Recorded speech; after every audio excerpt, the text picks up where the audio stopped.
जिंदगी में खोजने की और पाने की होड़ लगी हुई है। भौतिक चीजों की खोज भी हो रही है। हर चीजें कहीं न कहीं इस प्रयास से खोजी जा रही है कि वो प्राप्त हो जाए। धन दौलत या बहुमूल्य चीजों की भी खोज हो रही है, जिसकी प्राप्ति से मन शांत हो। लेकिन समस्या ये है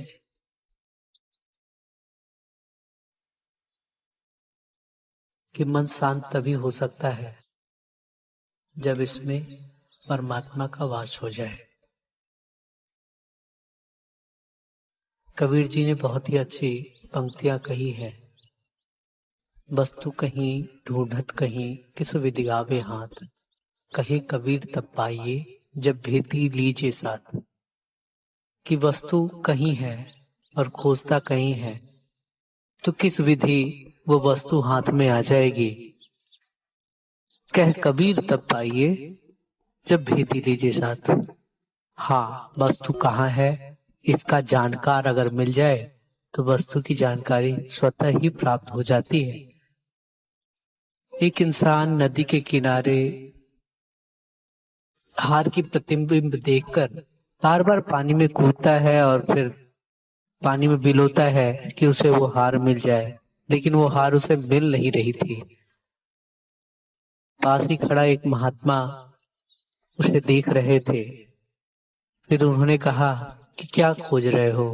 उसने कहा वो पानी में एक हार दिख रहा है, लेकिन जब मैं पानी में उतरता हूँ तो हार मिल नहीं रहा। वो कहते हैं हार तो पानी में नहीं है, हार तो पेड़ के ऊपर टंगी हुई है और उसी की प्रतिबिंब तुम्हें पानी में दिख रही है। तो तुम पेड़ पे चढ़ोगे, वो हार तुम्हें मिल जाएगा, तुम्हें पानी में उतरने की जरूरत नहीं है। कहने के भाव ये है कि इंसान प्रतिबिंबों में कहीं ना कहीं वास्तविकता को खोज रहा है, लेकिन वास्तविकता जब ज्ञानी जन मिल जाते हैं तो समझ आ जाती है। कहते भी हैं जिन खोजा तिन पाइया गहरे पानी पैठ, मैं बपुरी डूबन डरी रही किनारे बैठ।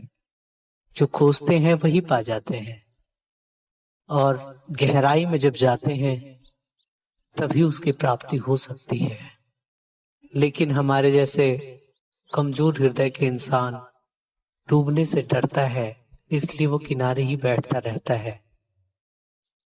तो इससे उसे उस रत्न की, उस खजाने की, उस वास्तविकता की जानकारी कैसे होगी अगर वो किनारे ही बैठा रहेगा।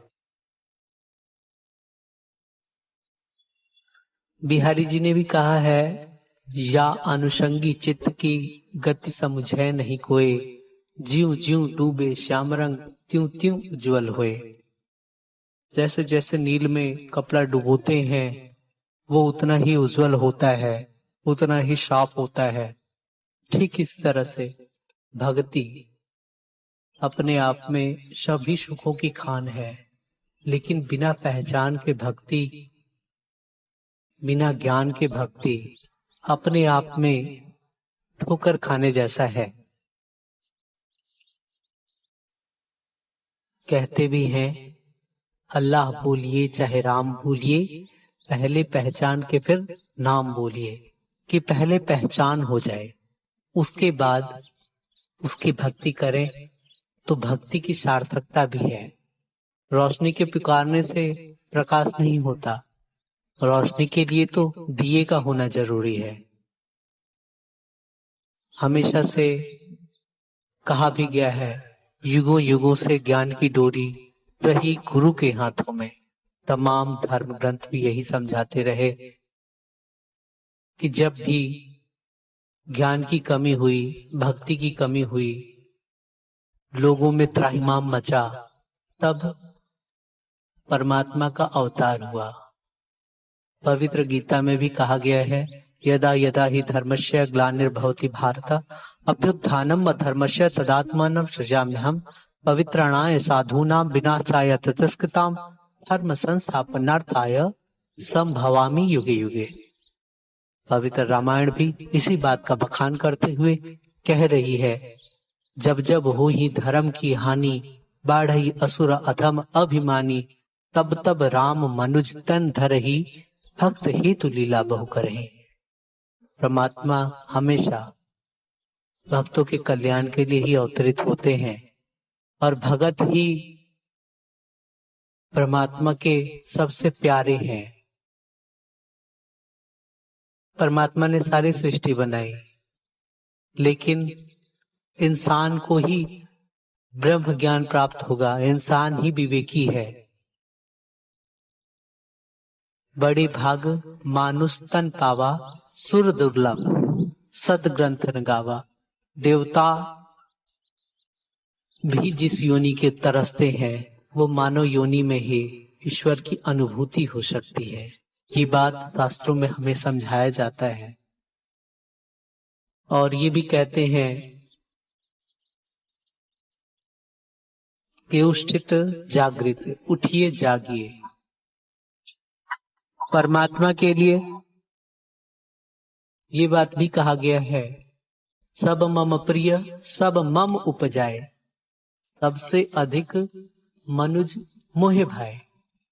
कि सारी दुनिया परमात्मा की उपज है। परमात्मा ने सारी दुनिया की सृष्टि की है, लेकिन परमात्मा सबसे अधिक अगर किसी से प्यार करते हैं तो वो इंसान को ही प्यार करते हैं। और इंसान को प्यार इसलिए करते हैं क्योंकि परमात्मा की उपलब्धि, परमात्मा की जानकारी, परमात्मा की भक्ति इंसान ही कर सकता है। ज्ञान अधिक इक नरन में, ज्ञान बिना पशु जान। इंसान के अंदर ज्ञान, आत्मबोध हो सकता है, इसीलिए इंसान परमात्मा का प्रिय है। सत्संग जी, कहीं अमृत का घड़ा रखा हुआ था, घड़ा पूरा भरा हुआ, कुछ मक्खियां आसपास मंडरा रही हैं, लेकिन अमृत नहीं पी रही। सत्संग तुलसी में किसी बड़े मक्खी ने कहा कि अरे ये तो अमृत है, इसमें तुम बीज से भी पियोगे तो अमर हो जाओगे और किनारे से भी पियोगे तो अमर हो जाओगे। कहने के भाव ये है कि भक्ति करने से मन शांत होता है, आत्मा तृप्त होती है। महापुरुषों ने कहा है, भक्ति स्वतंत्र सकल सुख खानी, और बिन सत्संग नहीं पावत प्राणी। भक्ति अपने आप में एकमात्र ऐसा साधन है जो सभी सुखों की खान है, लेकिन बिना सत्संग के भक्ति कर पाना शायद संभव नहीं है। इसीलिए महात्मा हमेशा कहते हैं, सुन बिनती मेरे मिता, संत टहल की बेला, ईहा खाट चले हर लाहा, आगे वशन सुहेला। जब हम इस परमात्मा का यशोगान करना प्रारंभ कर देते हैं तो मन शांत होता है, मन पवित्र होता है, मन में ठहराव आ जाता है, मन की भागम भाग खत्म हो जाती है, हमेशा आनंद की अवस्था बनी रहती है। तो आइए हमेशा साधु की संगति करनी है, साधु के संग बैठना है, साधु के यशोगान के साथ साथ महात्मा और परमात्मा का यशोगान करना है। इस मन को हमेशा सद्गुणों से युक्त करते हुए जीवन की यात्रा को तय करना है।